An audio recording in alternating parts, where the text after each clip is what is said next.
And we back, Sir William L. Sartorial King. And this is Caviar Conversations.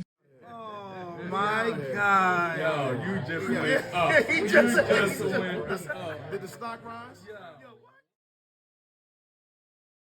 special guest, Philly's own, Uptown's own. For those that don't know, let's just run the credits real quick, right?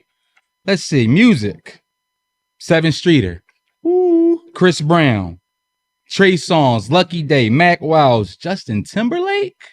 That's just on the music side. Movies, Sucker for Love, which we both were in. Yeah. Made in America, 1982, Power, Ride Along 2, Creed 2. We got my man, Ellery, EMac, McKinney in the building. I appreciate Give him you. a round of applause. Songwriter, Let's go. movie producer, actor. If he's Yeah. not in front of the camera, he's behind it. If he's not in front of this mic, he's behind the mic writing the songs. Mac, thank you for coming here, bro. I appreciate I y'all appreciate you dog, for coming, man. Great, for great, sure. great, man. It's a pleasure to be here back home. Man, so let's just get right into it. Mm-hmm. How did this transition to music from movie start? Because when we met, it was like in 2015, something like that. Bro, to be honest, it probably was earlier than that. Sucker for Love came out, what, 2014? Yes, 13? 2014, 13. And I remember you telling me like, yo, man, this shit taking too long. Mm-hmm. I'm about to go do this music shit. I was like, Yeah. all right. Month later, he's like, oh, I'm in LA. Hit me if you ever come out here. 4 months later, Chris Brown. What's going on? How did this happen? So tell us, like, how did that whole shift happen? All right, so pretty much like after Brotherly Love got finished filming, like I told you, it was at a standstill. You know, it's political here doing the whole film shit. And I had met my homies Don and D Beck here like maybe like 2011, and I was assistant directing a video with Rick Baines, who do the Hip Hop 1987. Right. Okay, yeah. And this was before he had the Hip Hop 87. And he was the director of this video for this guy named Rob Allen. He's a songwriter, came out as his own artist from like Jersey. Come to find out, the nigga wrote for Chris Brown already. Right? So he coming out as his own artist. He did the record Forever, the Double Mint shit. Yeah. Okay, yeah. That's a banger. Yeah, Then he co-wrote Disturbia with Chris for Rihanna. Okay. So we shoot that video, and like I gravitated to Don and Beck because they were just like the two quietest niggas on set, and I wanted to know who they were. Kind of find out Don was the producer, Beck was the manager / business guy who handled all Don work. So fast forward to 2014, I started doing celebrity interviews. Before the podcast, of course, but like doing interviews. We was out there for Grammy weekend. And just what happened that same year, Don and them were nominated for the TGT album, Tank G1 and Tyrese. Yeah. So I'm like, you know, it's been like a good like 4 or 5 years now since I've seen them. I'm gonna connect with them while I'm out there. So I didn't want to like bask in their glory because again, I was going out there to do this, but on my mind at the time was like music. I want to figure out how the fuck to get into music. Right. So, and I always told Don, like, even before I had anything, any type of dollar credits, like whatever you on, I want to be a part of it, bro. Like, cause you the future. Like I see it. I foresee this shit in a lot of people before it happened. So, we go out there. I do my thing that weekend, do the interviews and shit, and then they have a Grammy party. So now I go to the Grammy party with Don and Beck, and I'm on stage like with these niggas, Tank, G1, and Tyrese, like literally getting introduced to these niggas at their Grammy joint. So I'm like, oh shit. So like I was kind of like stage frightened, like, and I'm like, damn, like this what this shit feel like when you like get recognition for doing something you really want to do. Yeah. So, but again, I didn't want to take their moment.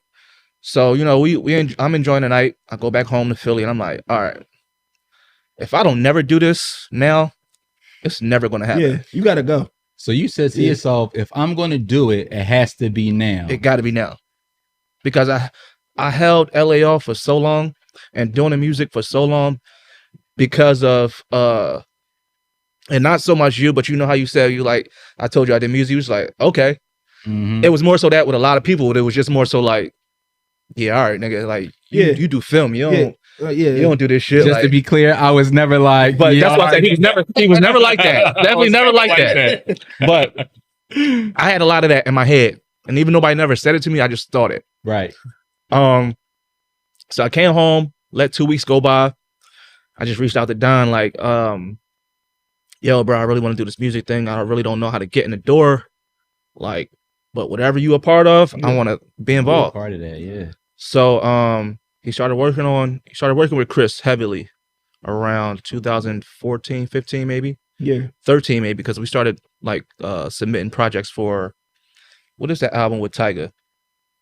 Excuse me, Fan of a Fan. Fan of a Fan. They did the album. Yeah. So we missed the mark with getting songs on there. So I'm like, all right, cool. Like, then a royalty album came about, right? So around that time, Don really had Brown's ear to do the royalty album. So he was hitting me with the, like, all right, like, we really got to pump out these records because I got his ear right now. And he pretty much going to cut. So when I say cut, it means record. So like, if he cut the record, if I got his ear pretty much and it's fire, he going to cut it, pretty much what he was telling me. So I was introduced to my homie Blake. I think you know Blake.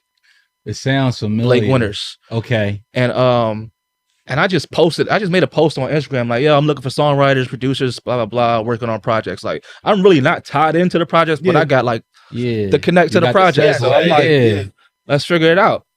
And, you know, a bunch of people were like sending me like ads of people that do music. And I'm like, and it was a bunch of homies. You know, a lot of times we get the homies and be like, bro, don't send me a homie shit. You listening to you? Are you actively listening? But I'm actually listening, right? So I say, you know what? I'm gonna take the chance to listen because at first I was like, no, this your homie. I already know you just trying to put him on. So Blake was the one I came across. He was the first and only person I listened to. It was like when I heard that, I was like, oh yeah, I need to know this nigga, right? So we connected, and we were like doing like demos, and he was like the one writing them. I was just plugging it, plugging it at first, right? And our first demo we did, Jamie Foxx wanted it. What? Like, literally our first demo. Can we say the name of the song? It's called I Still Do. Okay. And then the song got passed around a little bit. I think Chris had the record. Like, I remember. I know he had the record because I remember that meme that was of him standing outside in front of Karuchi with the red jacket on. Yeah. He captioned that picture with the song. That title. I Still Do. Wow. But Jamie Foxx wanted that song. And I'm gonna get into a Jamie Foxx story later because it's like they wanted another song that Brown wanted for our album. But so that gave me the confidence, like, man, if somebody the caliber of fucking Jamie Foxx want a song for you, really got something. Like we get definitely purchased. Like, all right, we here. Like we getting somewhere for sure. So does it take for someone on that level to confirm, like, yo, I think I'm really in the lane I should be in, or is it like, you're not like you got a friend like, yo, that shit fire, that shit hot. You like, I don't know. But if you get somebody that's of a certain stature, be like, yeah, I need that. Is that kind of like giving you more motivation to be like, okay, boom, I know what I'm doing out here? Well, the thing is, and it sounds crazy, but those type of people, like the bigger people, not to like the front on the homies, but they were the first ones. Like I got the love from them before my own people. It's like, you feel me? Isn't it crazy how they always say people that you know won't support you before people that you don't know will? Did I say that right? Yeah. Okay. Yes. Well, a little tricky, real like quick, even before Fox, right? I never fucking even had a demo done. None of that shit. Again, just the connections. I reached out to Neo. Be like, yo, bro, I got this song I want you to hear. My homie Shasha wrote. You know, I put it together, blah, blah, blah. And nigga sent me his email and his contact, like right then and there. So, and this was around Brotherly Love. Hold on. So maybe, all right, I'm tripping here. This is my position. I always feel like the best writers give away the best songs. Yeah. If they were artists. I was about to say that if they're artists, right. So like, you know, when I hear Neo, I'm like, okay, Let Me Love You, he gives to Mario. That song is fire. And it's still to this day, like you can play it no matter what generation. And I'm like, Neo, why you ain't keep that for yourself? Or The Dream.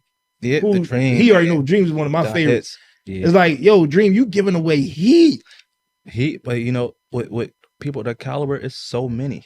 Like it's so many of those. Like There's so many of those. you can go write it again. You write 5, and they have more than 5 hits. Yeah, Like, they can go write another fucking hit. He said, I think it was an interview a long time ago. Dream was like, yo, it only takes like a half an hour for me. Yeah, Real You know, quick. so crazy. Just a little quick shout out. Yeah. My cousin Los, right? He is like the Dream's partner. Like they do all the beginning shit. Shorty is a 10. Yeah. All them both too. Like so, like we come from like a musical. Okay. Thing. Like yeah. So like Dream is like one of my big like inspirations to follow after when it comes Now to you making said music. you sent the email to Neo, or you reached I out to him and DM'd he him, yep. responded. Mhm. How do you know when's the right time to reach out though? Because I know sometimes you don't want to be like, you don't want to reach out too early and burn that bridge. Mhm. So how do you know when is the right time to reach out to an artist? I really didn't know. I didn't know who to like attract. I was just Right. like, I really don't know what made me go to Neo. And I think maybe the first time I might have sent like a snippet of a beat Yeah. and he's seen it.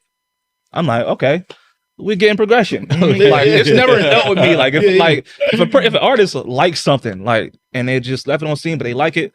All right, cool. You saw it. Yeah. Now I'm gonna keep flooding you, but I'm Right. gonna be periodically with it. I'm not Right. going Not be gonna go, you're not overbearing. gonna- Yeah, yeah, like, yeah. Yeah. Sometimes they be like, you Start thirsty? bombing like Yeah, boom, boom, like yeah, and it was just so it happened like the first time with Neo, it was, you know, he's Wow. my first one. Now I'm gonna shift it a little bit. You know, we're all Philly guys. Mhm. And you're a Philly guy that moved to LA. Mhm. I went out LA. My experience was not the best experience when I was out LA Mhm. for different reasons.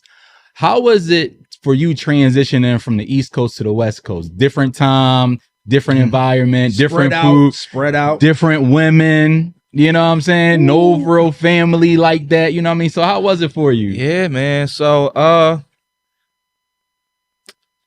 in a sense of like time really fuck with me a lot, even still now when I'm back and forth because I don't Mhm. sleep. I rarely sleep. So I might go to sleep like 4:00 in the morning and I'm back up by 6:00 Wow. every day. And it's What's been that like day that. like? And it's been like that since college. What's your day like? So I don't have a 9 to 5. Yeah. So it's like, you know, I Yeah. get up, I may go straight to work. Mhm. Like I'm on it, sending emails out. Mhm. Might start my day, still be laying in bed, maybe Mhm. send emails out, or might get up, listen to beats from the previous day that I might have collabed. It's like I'm gonna make this. I don't everything like music wise that I might be credited on might not be written by me, might not be produced by me, Mhm. but every song has been put together by me. Whether it was getting the songwriter, Yeah. getting another producer, Yeah. The connection. bridging Yeah. bridging that connection in every song. So a lot of times I spend my day just connecting those dots, Wow. calling people, make sure they're doing their part. Because what I was speaking earlier about with Blake, because we ended up falling out around the Royalty album, me and Blake, the Mhm. dude I told you Okay. I met, and it just because I just felt like the consistency wasn't there. Now if I had these connections to tell the Brian Michael Cox and whoever about you, Mhm. and you half-ass it, Ooh. Hold on. Talk about Yeah, that. hold on. I'm just going to let you guys know. He said Brian Michael Cox. He's worked with Jermaine Dupri. mhm. Keep going. He's worked with Mary J. Blige, Mary J. Blige. Keep going. Usher. Usher. Keep going. 20 years of Confessions was just Oh, yeah. yesterday. Oh, let's just go there. Confessions alone. Yeah, exactly. album. That's just prolific, Classic. period. Mhm. So, you know, for all my people that are not really into music, just go Google, look up. He's definitely a major player in the music. Shout out to game. B. sure. Cox. Shout out to I'm B. Cox. Yeah. I'm grateful to have him as a mentor. One of my first mentors. He gave me Wow. my first celebrity interview. So boom. So relationships, and you said you had a falling out with your man that you started with. Mm-hmm. How does that play out? Because we hear that all the time about people growing apart. It might be, you know, something with money or, you know, musical or credit based. How hard is that to keep over a real solid relationship? It's very hard, bro, because a lot of people they're Not who not they say loyal. they Yeah, are. they yeah, like you said, they're not who they say they are. Like, gratefully, me and Blake didn't fall out over like who he didn't say he was. I just think he, to me, and we never had a conversation of what or why or none of that. But I just feel like to me, he felt like, again, you get a lot of people that sell you false hope, like I could do this, and can't do it. Me, I'm not that guy. Yeah. Sometimes it's instant. Sometimes it's going to take time. Yeah. And I just felt like he thought it was just like didn't Instant. take fast enough for him. Yeah. Like, so he was like, you know, I got other stuff to do over here, and you know, got a fiance I'm about to get married to, and it's like I understand that. Yeah. But at the same time, I don't have none of that, Yeah. and I'm right. shooting forward to What tell you people doing? about Yeah, you. Yeah. Right. So, you know, we fall out. I ended up taking a production gig, like for a commercial here, and for like a year, I was trying to get on this dude Cam Wallace radar for like the longest. Cam, he produced a lot of 7th Streeter shit, but he produced Upgrade You for Beyonce. Okay. It's one of my favorite B songs, like, cause Yeah, that's a get talk on that joint, like, yeah, right. for So, sure. and I remember her having one of them, her and Hov having one of them HBO specials. So every time I saw their name, and mind you, me and Cam following each other, but it was always just a runaround, like, I got you, bro. I got you, bro. I'm like, no, bro. Like, we need to figure this shit out. Right. So I'm on this commercial set, and I hit him up. I'm like, bro, I got the plug on Brown. All we need is that fire record, right? And at this time, like, I'm going through a breakup, Cam going through a breakup, Don going through a breakup, Brown going through the situation with homegirl. Yeah. So it was like, how can we get that record to like be worldwide for everybody? So branching off ideas, me and Cam go write the record. He send it back to me like 6 o'clock in the evening. Just now finishing my shoot. So I go dip off to the bathroom so I can hear it. Shit fire. I send this shit off to Don. Don from LA. So when Don called me, anytime Don excited about something, he'll call like instantly. If it's bizarre, he'll just like text us like it's cool. No. Let me get that phone no. call. You know, this is a hit. I guess we been more like that too, because he knows. He was like, "Why you gotta call me right now?" I'm like, "I gotta tell you this right now." Yeah, for sure. That's You how. have to. And I caught on to that bug where now it's like, "Yo, nigga, Yeah, pick up your you gotta fucking pick up the phone. And I'm gonna Yeah, get to an instance of that later. But he was like, "Nigga," like LA niggas always niggas. So he like niggas. He's like, "This shit is hard, nigga." I'm like, "Yeah, bro." I'm like, "We need one. We need to figure out how to fucking get this shit on the album, right?" So, long story short, fast forward like a month later, he like, "Man, I'm fucked up. Like, just got out of a relationship. Like, I banged out a car where I had to pay that car and the car that I banged out. Like, I'm like, I'm on Wi-Fi with my phone. I'm on all types of couldn't get just any dumb work. shit, bro. Like, so I'm just like, bro, I just hope I make this album, bro. Like, this is like every problem I feel like I have will go out the window if this one thing could just change from." So I had hit up Don shit, like his phone and shit. I'm like, "Yo, bro, if you need me, if you're trying to call me, FaceTime me, because I don't got like like the calls." Yeah, so hit me on Wi-Fi. He was like, "Nah, bro, I wasn't trying to call you, but I'm about to call you." So he called me. He was like, "I got good news, I got bad news." I'm like, "Well, give me the bad news first. I done been through everything bad so far." Like, so he was like, "Bad news is he didn't take that song that you and Blake did." And this was like before me and Blake stopped talking for that period a little bit.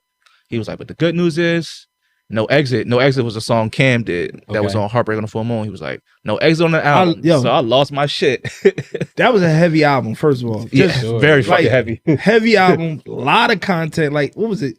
How many songs was on that? Wasn't it like a double 42? drum I think at first, yeah. And then the deluxe was like 54 or 52, some shit like that. 53. Yeah. That's heavy. That's heavy.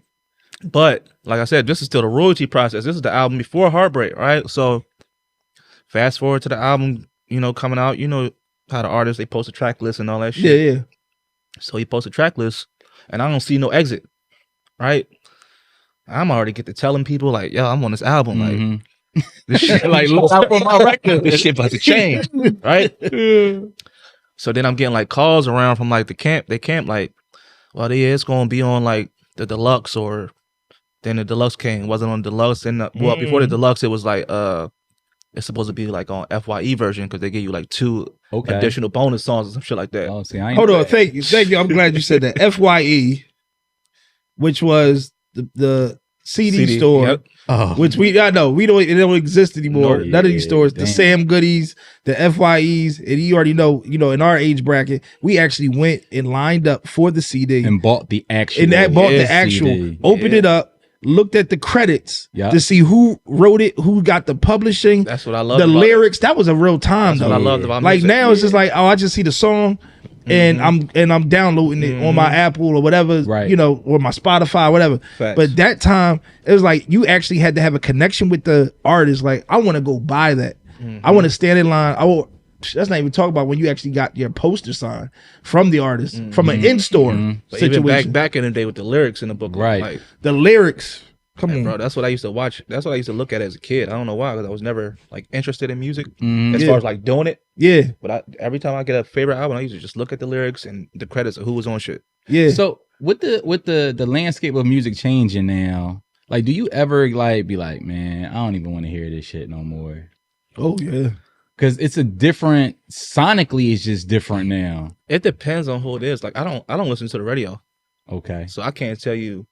who's on No. what? Yeah, I mean, listen, the Makes radio sense. exists, but you know, all of us have taken rides and heard the same song. Now I'll within- tell you that for within sure. the same. I've heard parts and bits and pieces of Yeah. the top songs that's out, but and it's But that entirety- same song will play in about another 20 minutes. Oh yeah, for sure. Because there is no. And it seemed like it started from that same ass part. 'cause Yeah, I don't hear exactly. no other part There's no besides variety. that I'm like, part. you know, of course, people that appreciate music, I'm just like, yo, there's so many fire artists that you could just, it ain't even gonna take you nothing to put them on and have some variety on the radio.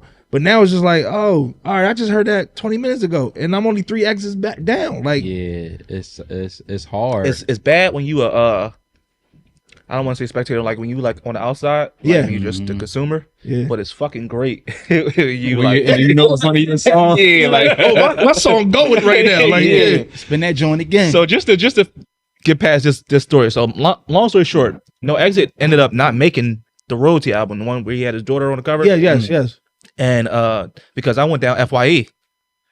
They told me to go down fucking FYE because the fucking 2 bonus songs supposed to be on there. Man, bro, I go down there and I'm looking at the CDs, still oblivious to this shit. Like, no, this shit's still on there. Like, ain't no way. Like, wasn't on there. And that's when I start to learn the business. Okay.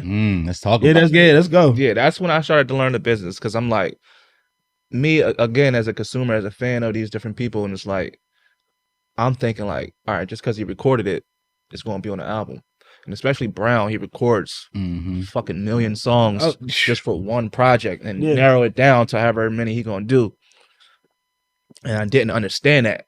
So, you know, I'm going around like, damn, like, I ain't never going to get, in my mind, I'm like, I ain't never going to get my break. Like, what the fuck is he going to do with the song now? And then we had other songs that never saw the light of day.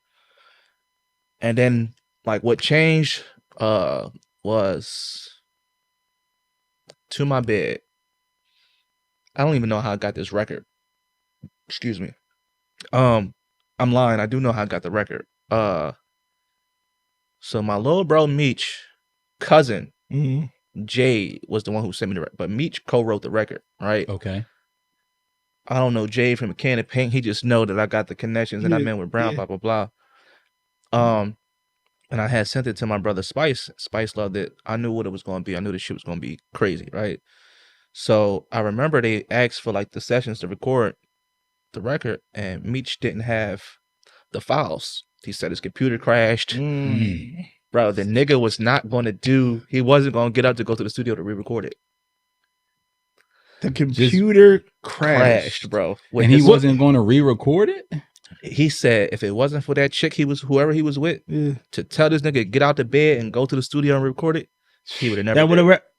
So I don't know if that's a Caviar moment, but at the same time, on her end, shout out to her. John. Yeah. Shout out to her, because you got to look at it. It's that one moment that could change everything. Everything. You said this last time. You got to be ready. Stay ready. Stay ready, because you never know. And also, let's just put this out. The hardware, the drive, your laptop, your whatever is the household, the kingdom of all of your music, of everything. Yeah. And we know this. Ryan Leslie. Oh, shout out to Ryan Leslie. Ryan Leslie. Because you remember he was trying to buy back his back because everything was on there. He understood that this is everything. For sure. It's the music, it's the money, it's the creativity. Where do you not, you ain't gotta tell people where you hide yours, but how do you maintain that your music? Like, where do you know, like, all right, this is where I'm storing it. This, nobody's here, nobody's touching this. My phone. Oh, wow. Everything my phone. Do you have two phones? Nope. So Phone. That's why I could never lose it. Like, I will all right. lose my So shit all right, if I I'm lose gonna my give you a scenario. This is Caviar Conversations. We'll give you a scenario. You had a night out. It was lit. It was lit. You in the Uber. You know you couldn't drive home. Boom. And your phone is in the Uber. And he drives off. And you don't have, you may be able to go to your iPad or whatever to see what the rider, but you got to wait time for him to call you back. Yo, meet a place. But now you don't even know if your phone is going to be in that car because he just picked up somebody else. What you doing? Well, in an instance, like somebody need a record. Yeah, like right now. Oh yeah, we're gonna figure that out. Because that's why it's always so good to collab, right? Yeah. There you go. Because somebody else can have it. Especially like for me, like I would never have the files to a session, right? Which is a good thing for me because the artists need the files to record. So that would be on the person I collab. Right. I collab all the time. Yeah. Like nothing is done by myself. Right. Okay. Whether I'm producing it, A&R'ing it, writing it, it's never by myself. So there's like we gonna figure that shit out. We gonna figure like it out. even with that situation with To My Bed record, bro. I stayed up to 6 o'clock in the morning, like kept dozing off, waking back up, making sure. Yeah. Because niggas kept calling my phone, like, yo, bro, where's the session? Where's the session? I'm like, bro, I'm waiting for him to tell me he done re-recording it, and we're gonna get it back to you. It's like moment to moment. Yeah. Talk about the business because there's been a thing going on where writers are going on these social medias. Oh yeah, Man. definitely. Napping about Yeah. not getting paid. Yeah, definitely. And it's like this shit has been trending, bro. Yeah, with So, credits, everything. Get credits, money. I got not hella stories, but I got stories. Open, like, talk to us. How does that actually work, though? Like, like we do a record. Do we like sign like a split sheet? How does it work?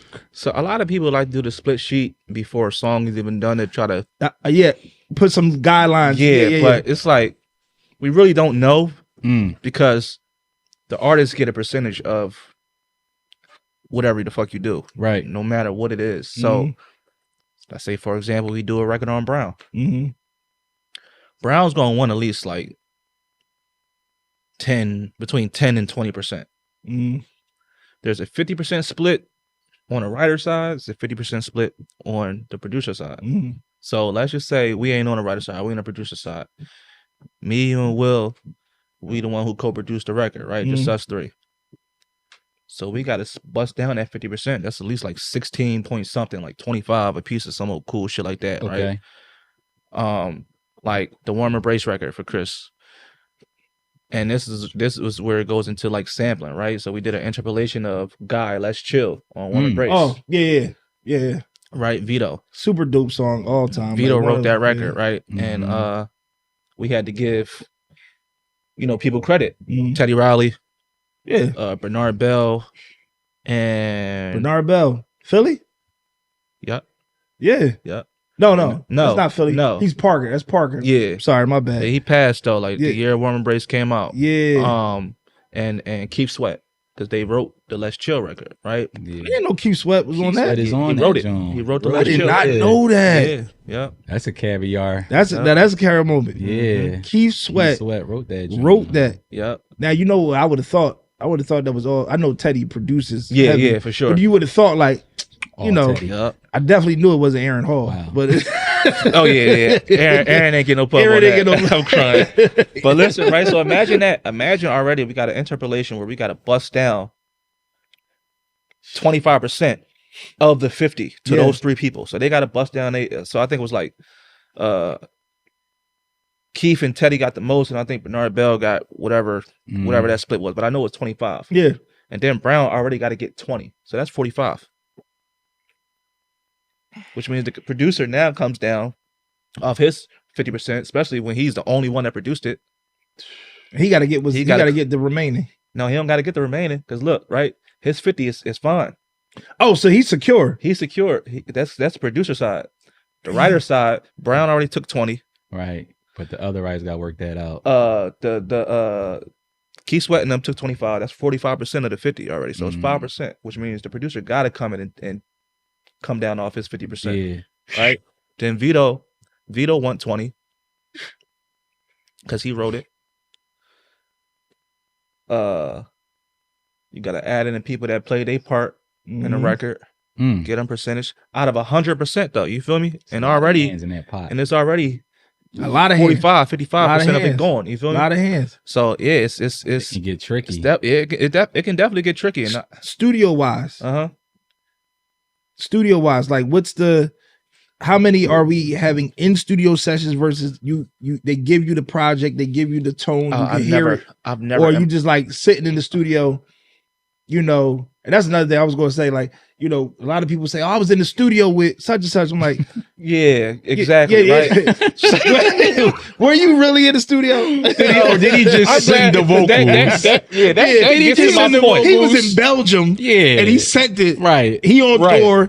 You know, So people recording off the bus now. They doing everything. Engineer plugged you in. I'll send stuff a lot. Like I've been in the studio with Brown, but it's been more on so like, yo, bro, I want to play this shit. Like I got another story. Like when Blake came back around, like but it's not on Blake, it's on somebody else. Right. Good. If you want to, we can get into it. If you want to. But like, I've been in that setting of studio where he's like, I want to play this for you, listen to this, and blah blah blah. You know, get my feedback on shit. Like that's what I love about Brown. Like I remember that nigga told me one day, like me and Blake, like.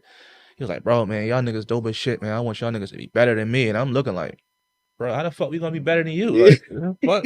I remember when I saw you post a picture, and I don't think it's up there anymore. No, I took it down. Yeah, I remember I was like, oh, this he nigga working. And the crazy part, Rob, because me knowing E, like we always been tight. We always been super chill. Yeah. But in the picture, he's really just chilling, and it's nothing like crazy. Like you know, how niggas be for the photo op. For sure, it's really like and we in what's there so working. Crazy, he not saying like he asked for that. Like I just had my phone out. Yeah, and this is part of the story I'm about to tell you in the beginning, right? But I just had my phone out in this part of the story, and I was just like scrolling over, like about to get on record like a video live, he was like, you about to do a story. I'm like, yeah, and that's the video that I don't know if you saw, like me and him like vibing to a song like next to each other and shit. Yeah, like he asked for that. I'm like, oh shit, like bro, really like thorough, like yeah. And that all started because I went to New York for an interview at Columbia Records, right? So I told Blake to meet me down there because I wanted we back working now, like we cool, we chopped it up. And I wanted to, like, the people that I knew over there to get a hold of him, like, you know, get a feel for him, see if they fuck with him, blah, blah, blah. So, you know, when you invited niggas to like, a party or some shit, like, that's going down with some chicks now, it's 80 niggas. It's like, bro, I told you. Like, they put everybody else. I'm like, hold on. But I invited you. Exactly. Like, I understood, you know, some people positions that was supposed to be there, but it was just a gang of us, right? So, this is around the time like me and Brown, like we've been talking on the phone, FaceTime, just to tap in, just see how he is. Like I remember that nigga I called that nigga, he answered like, nigga, where the fuck you at? I'm like, oh, this nigga really like some real shit. Like, like real shit like that. So I was in New York, so I tried to use that number. Number was no more. Changed? It changed it. That's cause he had the shit with Soulja Boy. Nigga leaked this number. Literally saying that I'm in New York. I'm like, oh man, dog. So after we do the Columbia, take the meeting at Columbia, we just floating around New York. So they mentioned us trying to find Brown in New York to one of their homies that I wasn't really like fond of because it's just like his vibe to me is just always like standoffish a little bit. Yeah, but it's more so like his vibe is more like so aesthetic. Like, yeah, we're gonna be in the studio, but I'm here with the Henny. I got the weed. You gotta set a moment. Yeah, you gotta set a moment. Like that's his shit. Like it's like, bro, I'm here to work. Like, nigga, I come in this joint grimy. Like I look now, like, bro, I don't give a fuck. Like, bro, I'm clean. I got fresh everything. But like, we're here to work. I ain't here to like all. And like you said earlier, all that. Like, you know, it was a big thing where like niggas used to post up in front of the label office, be like, working. I'm here. Like, nigga, no, hashtag, like, you didn't get past the door. Right. Yeah, that lady told you to get the fuck out of here after you take that picture. Like, stop it, bro. Like, hashtag, he said I'm next. But hold on, you know, and I think that became a thing because I think, not in this time, but growing up, a lot of people was like, I got to take a chance, right? You think about like the Big Sean's that stood outside of radio stations. J. Cole, who stood outside of bass line. Yeah. And got played mad times to now being, come on. Yeah, bro. And cats on and records. that's how it be. So people see that like, oh, well, let me do the same. Most definitely. And I'm gonna just elaborate on the story because it's funny. Like this is part of like how like me and Brown like got like so mind you, we floating around New York, bro. Like, bro, again, it's the time I ain't got a dime. Nothing, bro. I'm out there broke. Like I'm in New York. I'm taking these meetings and I ain't got a dime to my name. I don't even know how the fuck I'm gonna eat that night. Like dead ass. Like my homies, they getting what's the shit, Shake Shack and all that shit. Okay, I'm in the back seat like, yo, bro, let me get a fry. Like, surviving, bro. But no, that's a real moment too. You gotta emphasize that. Yeah, because a lot of people be thinking that this stuff just like happens. It's not. I'm like, yo, it's a long road to that type. Yeah. So go ahead. Man. So so. Mind you, again, I know Brown is in New York. He's been in New York now at this point in time for like 3 months. Right? It's like it's January 6th. I remember this day like the fucking back of my hand, right? And I'm like, yo, knowing this nigga, he in the studio. We gonna drive around studios and find this nigga. I swear to God. How you know what studio? You know the major studio? No, y'all don't know. I know some of the major studios. Yeah. But we just Googling studio. I swear to God. But the only one I know at the time is Quad. The shit that's Pop got shot. Quad Studios. We go right there. Yeah. So it's like a little vestibule. So you know how the hallway downstairs, right? Yeah. But it's more so like a door before you get buzzed in to go in the main hallway. Get in. How did you feel walking through there? This one? Knowing that would happen, how did you feel just like, oh, yeah. That feel like, it didn't even. That's crazy. Quad Studios. That's crazy because that didn't even register until now, literally. Yeah. Like that happened in 2017, 16, or some shit like that. That's crazy. Well, I'm gonna ask you another question about an accolade. I'm gonna let you finish your story. Finish that. But just like when you said, that's a great. I don't know how it feel like. Yo, this right here. I never even thought about it. We was right in that little hallway joint, though, right? You like Pop, like right, bro. Oh God. So we all out in that little hallway joint. It's like 6 of us, bro. Like just like crammed up in this joint. Like, so we buzz in. So we like, yeah, we here for Chris Brown sessions. Mind you, the nigga don't know I'm coming. He don't know I'm here. I don't know if he here. Yeah.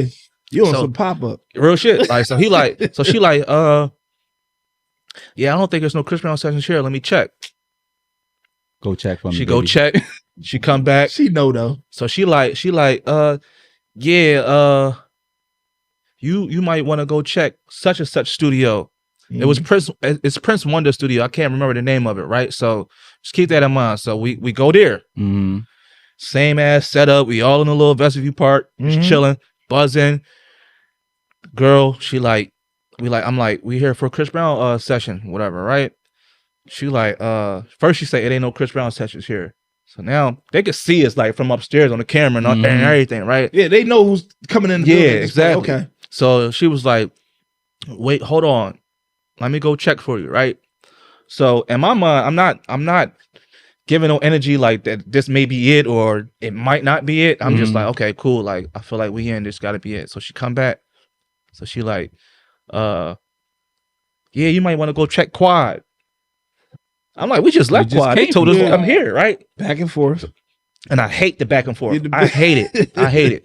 So again, mind you, it's 6, 7 of us in that little ass square hallway as big as this, right? And I was already determined, like, yo, we about to leave. Like, we ain't about to stay, right? Like, cause I don't want to be thirsty, none of that shit, right? And then God said, hold on, nigga. Right? Just when you think you done. Hold on. He said God said nigga though. I'm trying. You think God say nigga? And then mine like, call me nigga. Real shit. Yeah. He said God somebody had walked in, right? Mind you, I knew of my homie Spice, never met him yet, but we had built a relationship because the No Exit record that I was telling you that didn't make royalty. I wanted this shit so bad, and especially on Brown, like songs wise, I wanted to know who was in this nigga camp that I can get to and get records to this nigga outside of just my circle. You think it outside the box. Yeah. And I used to see Spice, his captions used to be captions from No Exit, the song. And I'm like, bro, who the fuck is this? Like, how does he know this song exists? I need to know who this is. So fast forward, this guy comes in with all these bags and shit. Mind you, I know what Spice looks like. So the guy comes in with like these bags of like shit for like the table, liquor and juice and all that cool shit. And he buzzed in. He was like, yeah, I'm here for Spice. So I'm like, well, I don't know too many people named Spice though. I'm like, yeah. but again, I ain't want to press the issue, right? Right. Mind you, the dude that they called, that my folks called, to be like, yo, come down. We about to have a session with Chris. Yeah. He ain't even there yet, mind you, right? So I'm like, all right, we out. I'm not gonna press the issue. I don't want to be here. I'm hungry as shit. Ain't got $1 to my name. Like, Right. let's be out. So we leave. We on our way back to Philly. We like an hour in now, right? But in the meantime, they don't know I'm back there DMing Brown, right? So we literally about to go through the last toll booth On 95. Yeah, to get back to Philly, right? Yeah. And fucking the nigga responded back. Brown. Oh my He God. was like, bro, they ain't know who you was. Turn back around, come back. Turned that fucking car around so fucking fast. The phone. You had to turn back. You like there at the tunnel, but not the tunnel, the bridge. Bro. Because you can see where it says. We an hour already. Yeah, you can see we are an hour already in driving, literally about to make our way And back. you gotta go back. We went back, bro. We drove back. I swear to God, we drove back. It was worth it though. No, well, yeah, So- that is. But I gotta highlight that because there are some people that would say, "Man, get out of here. I'm Fuck home. that, I ain't going I back." ain't going back. Yeah. I'll catch you on another day." That's the ego. That's the Yeah. ego. But to say, you know what? Skirt. Yo, get off this next exit. Yeah, Let's go we do a going back. roundabout. We going Yeah. boom, boom. And shout out to the homies for being like, bet we going We back. going back. Because then you can have people in your squad and be like, man, get out of here. You ain't behind the wheel. Yep. Man, get out of here. So- That's crazy. So then we get a call from the homie, they homie. He at the studio. He's in the now he in the hallway. He was like, Spice?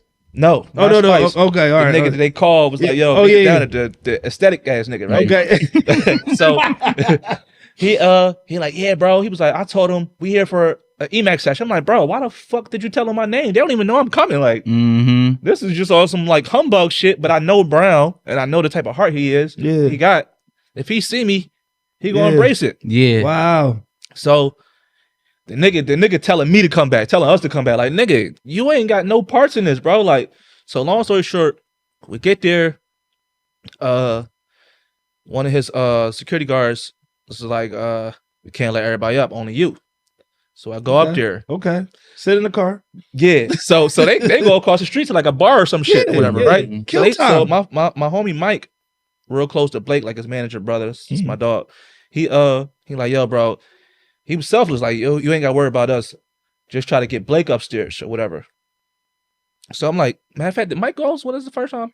Yeah, he did. So I'm like, all right, cool. So when I go up there, the studio session is like a reception area before you get in the actual studio, right? Mhm. So I go up there, there's 2 chicks at the reception desk and like 4 niggas on the couch, John. Like, so I'm like, all right, this must be this nigga goons or something, like his shooters or some shit like that. So when I walk in, nigga stopped me like, yeah, bro, we don't need all them niggas up here. We just vibe and catching the vibe, listen Yeah. to the music and shit like that. Yeah. So when I go in, I see Pat, his engineer. I see Brown behind him at the board. And then it's like 4 niggas, maybe 4 to 6 niggas, and a bunch of women. And then so I had to go find a spot, right? So I'm like, all right, I'm gonna post up in this corner. He Okay. had to find a spot. He said he had to find a spot. So he like, where was your spot?